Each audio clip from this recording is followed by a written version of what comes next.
ماہ رجب شریف کا مہینہ چل رہا ہے۔ اس مبارک مہینے میں کئی جہاں دیگر عظیم واقعات ہیں، ان میں سب سے بڑا جو عظیم واقعہ ہے وہ اس مبارک مہینے کی 27 تاریخ کو میرے اور آپ کے آقا کریم صلی اللہ علیہ وسلم کو سفر معراج اور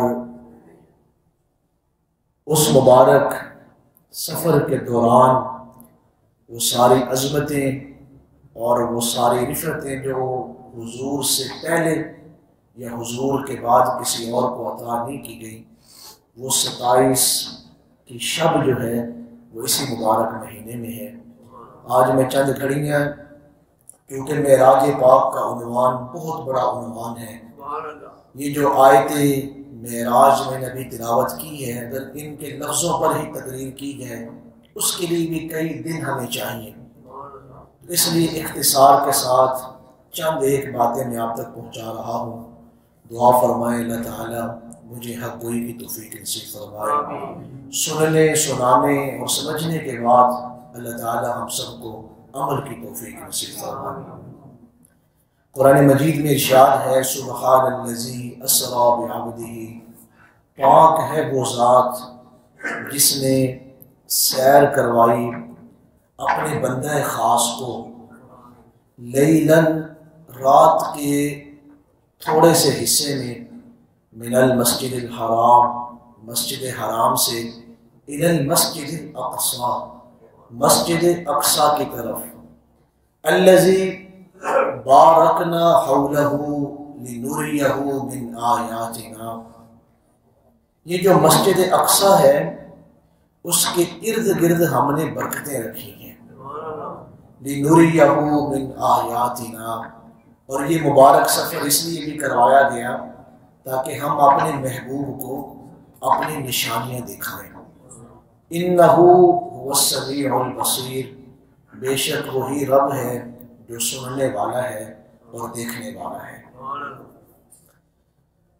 سب سے پہلی اور جو بنیادی بات ہے وہ یہ ہے کہ ہمارے آقا کریم صلی اللہ علیہ وسلم کو بے شمار معجزے عطا کیے گئے، اتنے معجزے عطا کیے گئے ہیں تو تھوڑے وقت میں ان معجزات کو شمار نہیں کیا جا سکتا۔ حضرت مفتی احمد یار خان نعیمی رحمۃ اللہ علیہ نے ایک بڑی خوبصورت بات لکھی ہے، فرماتے ہیں یوں تو حضور کو بہت زیادہ معجزے عطا کیے گئے اور ان گنت معجزے حضور کو عطا کیے گئے، لیکن وہ معجزے ایسے ہیں کہ حضور کی شان ان معجزوں سے بلند ہے۔ مثال کے طور پہ چاند کا 2 ٹکڑے ہونا، اس سے زیادہ شان ہے حضور صلی اللہ علیہ وسلم کی۔ درختوں کا دوڑنا، سورج کا واپس پلٹنا، پتھروں کا کلمہ پڑھنا اور حضور کو سلام پیش کرنا، فرمایا ان تمام معجزات سے حضور کا مقام بلند ہے، لیکن دو معجزے ایسے ہیں جو حضور کی شان کے لائق ہیں۔ کون سے 2 معجزے؟ آپ فرماتے ہیں ایک قرآن مجید، یہ ایسی کتاب ہے کہ اس طرح کی کتاب پہلے کسی نبی کو عطا نہیں کی گئی، یہ معجزہ حضور کی شان کے لائق معجزہ ہے۔ اور دوسرا جو حضور کو معجزہ عطا کیا گیا جو حضور کی شان کے لائق ہے وہ معراج کا سفر ہے۔ وہ معراج جو حضور کو عطا کی گئی، اس سے پہلے کسی اور نبی کو اس طرح کی معراج جو ہے وہ عطا نہیں کی گئی۔ ہمارے ہاں ایک طویل مدت سے یہ بحث چلتی ہے، کئی لوگوں نے، ہم تو ان چیزوں کو سمجھتے ہیں کہ یہ وقت کو ضائع کرنے والی بات ہے، اس طرح کی گفتگو کرنا، وہ لوگ قوم کا وقت ضائع کرتے ہیں جو اس طرح کی گفتگو کرتے ہیں کہ یہ معراج جسمانی تھا کہ روحانی تھا۔ کئی ایسے لوگ تھے انہوں نے لکھا ہے کہ جی، اور وہ گمراہ ہیں اس موقف میں کہ حضور کو جو معراج جو ہوا ہے یہ صرف حضور نے خواب دیکھے، صبح لوگوں میں بیان کر دیا۔ اگر میں کہوں کہ میں رات کو سویا ہوا تھا تو نیند میں میں نے عراق بھی دیکھا ہے، پھر ایران بھی دیکھا ہے، اور مصر کے علاقے میں نے دیکھے، شام میں گھوما، اور پھر یمن سے ہوتا ہوا میں مکہ معظمہ آیا، پھر میں مدینہ منورہ گیا، پھر میں واپس پاکستان سیالکوٹ میں آ گیا۔ آپ کو کسی کو اعتراض ہو سکتا ہے کہ خواب دیکھے، خواب کا کیا ہے؟ کوئی انسان کوئی خواب بھی دیکھ سکتا ہے، لیکن دیوبندیوں کے ایک بہت بڑے عالم دین ہیں موجودہ زمانے میں بھی، مفتی تقی عثمانی، ان کی کتاب میں پڑھ رہا تھا، انہوں نے بڑی خوبصورت بات لکھی ہے۔ انہوں نے کہا ابو جہل کا دوڑنا صدیق اکبر کی طرف، کیا یہ ممکن ہے کوئی بندہ یہ دعویٰ کرے کہ میں رات کے تھوڑے سے حصے میں اتنا لمبا سفر کر کے آیا ہوں؟ یہ ممکن ہے، مانا جا سکتا ہے۔ ابو جہل کا دوڑ لگانا اور کفار کا تعجب کرنا، یہ اس بات کی دلیل ہے کہ حضور کو روحانی معراج نہیں ہوا، بلکہ جسم اور روح دونوں کے ساتھ معراج ہوا۔ حضور جسم اور روح کے ساتھ تشریف لے گئے۔ بعض لوگ یہ کہتے ہیں کہ یہ تو بہت زیادہ جو ہے وہ ناممکن ہے۔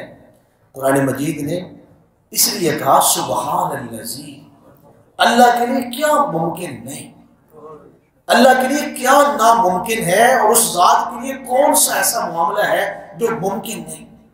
امام بزاوی نے لکھا جب سورج طلوع ہوتا ہے نا، اس کی جو پہلی کرن پھوٹتی ہے تو وہ ایک لمحے میں زمین کے ایک کنارے سے لے کے دوسرے کنارے تک سورج اپنی جو پہلی کرن نکالتا ہے وہ پوری زمین کو روشن کر دیتا ہے۔ اس کی کرن پوری زمین پر ایک لمحے میں جتنی بھی زمین ہے، اس کی سورج کی جو کرن ہے وہ ایک لمحے میں پوری زمین میں پھیل جاتی ہے۔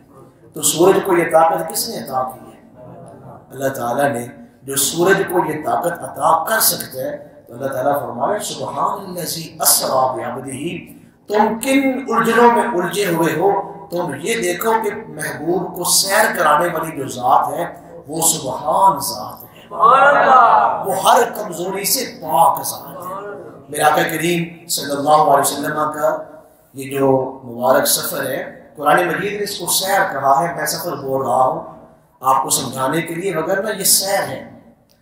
حضرت احمد یار خان رحیمی نے ایک بڑا عظیم جملہ لکھا، فرماتے ہیں جتنا لمبا سفر ہوتا ہے اس کے لیے وقت بھی اتنا زیادہ لگتا ہے، جتنا لمبا سفر ہے اس کے لیے وقت بھی اتنا لمبا چاہیے۔ فرمایا میں قربان جاؤں حضور علیہ السلام کے اس معجزے پہ کہ حضور مسجد حرام سے مسجد اقصی تشریف لائے، اور پھر یہ 40 دن کا کم و بیش سفر ہے۔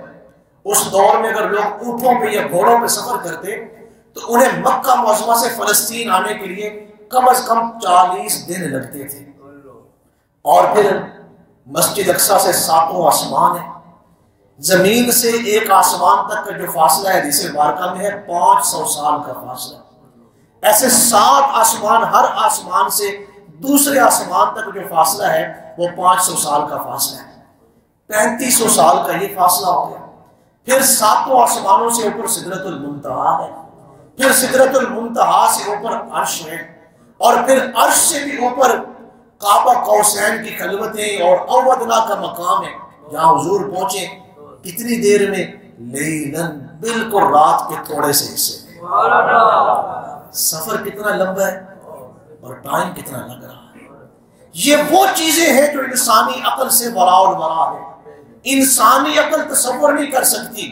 عقل تو کہتی ہے سفر جتنا لمبا ہو اس کے لیے وقت بھی اتنا ہی چاہیے، لیکن یہ حضور کی سیر ہو رہی ہے، یہ امام الانبیاء معراج پہ تشریف لے کے جا رہے ہیں، کس شان کے ساتھ؟